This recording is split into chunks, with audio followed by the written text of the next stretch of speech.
안녕하세요. 오늘은 시장에 대해서 한번 얘기해 보겠습니다. 시장과 금리의 움직임은 어떻게 다를까?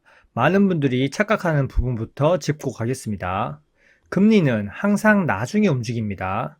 시장이 항상 먼저 흔들리고 그 다음에 중앙은행이 움직입니다. 많은 사람들은 중앙은행이 금리에 대해 움직임을 보이니까 시장이 위아래로든 흔들린다고 얘기를 하는데요.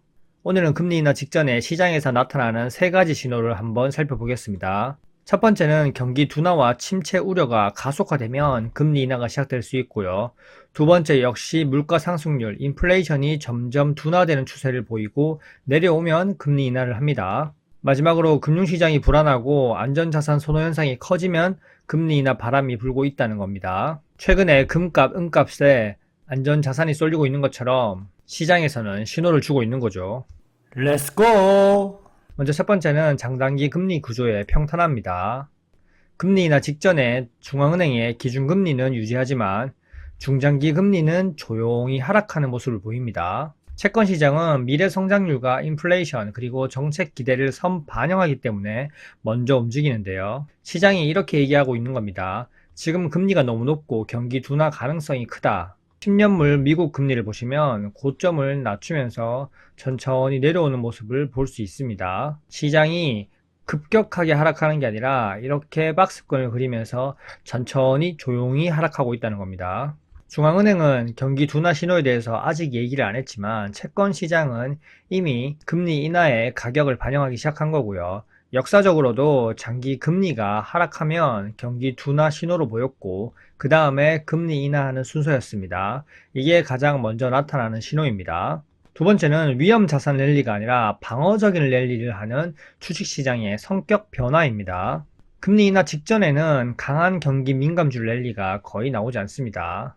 대신 고배당주 그리고 필수 소비재, 유틸리티, 대형 우량주 중심으로 수급이 쏠리고 방어적 자산이 조용히 강해집니다. 최근 금값 그리고 은값 가격 상승, 또한 미국 증시도 빅테크 종목들이 이끌고 있는 걸 보면 알 수 있습니다. 물론 AI 관련 붐이긴 하지만 대부분 대형 우량주입니다.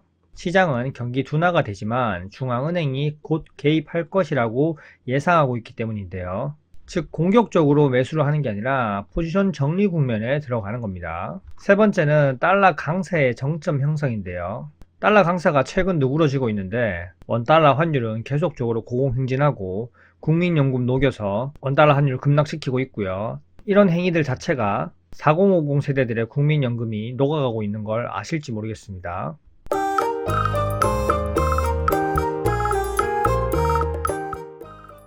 금리 인하 직전의 달러 패턴은 새로운 고점을 더 이상 만들지 않고 강하긴 한데 계속 강해지지는 않는 흐름입니다. 차트를 보시면 달러 인덱스 일봉 차트입니다. 작년 연말에 급격하게 강해졌다가 마지막으로 고점을 만들고 그 이후에 계속적으로 하락하면서 강하긴 하지만 더 이상의 고점을 만드는 게 아니라 횡보 패턴을 보이고 있습니다. 왜 이런 흐름을 보이냐면 연준이 금리 인하를 고민하는 그 시점에는 글로벌 자금이 이미 달러 피크를 의식하기 때문입니다. 달러가 횡보하거나 강세가 둔화되기 시작하면 아까 보여드렸던 그래프처럼요. 그때부터 금리 인하 카운트다운이 시장 내부에서는 시작된다는 겁니다. 경제학적으로 최고점 형성한 이후의 횡보 패턴, 그리고 강하지만 더 강해지지 않는다. 이런 모습이 지금 달러 인덱스 일봉 차트에서 나오고 있다는 걸 우리는 알 수 있습니다. 자, 정리하자면 기준금리는 후행적 정책 변수고요. 장기 금리가 먼저 조용히 움직이고요. 그 다음에 주식은 방어적으로 대형 우량주와 그리고 금, 은 같은 안전자산으로 방어적으로 바뀝니다. 그리고 달러는 새로운 고점을 만들지 못하고 횡보하는 모습을 보이죠. 이 세 가지가 동시에 나타나면 이미 시장에서는 금리 인하 논의가 시작됐다고 봐도 무방합니다. 공식 발표는 항상 그 다음이고 시장은 기대감을 선반영하는 거죠. 자, 우리가 중앙은행의 정책을 보고 항상 뒤늦게 움직일 수는 없습니다. 모두 투자를 하는 이유는 돈을 벌고 자산을 불리기 위함이죠. 시장을 예측할 수는 없지만 그래도 어느 정도 지표를 보고 움직일 수는 있습니다. 시장은 항상 앞서 보았던 것처럼 신호를 먼저 보냅니다. 그렇기 때문에 시장을 맞출 수는 없지만 시장이 보내는 신호를 읽도록 노력해야 된다는 거죠. 중앙은행이 늦은 것처럼 우리도 항상 늦게 움직일 수는 없으니까요. 중앙은행이 움직이기 전에 이미 기득권층들, 고위층들은 이런 신호를 읽고 먼저 움직이니까요. 현재까지 내용이 괜찮으셨다면 구독과 좋아요 부탁드릴게요. 안녕.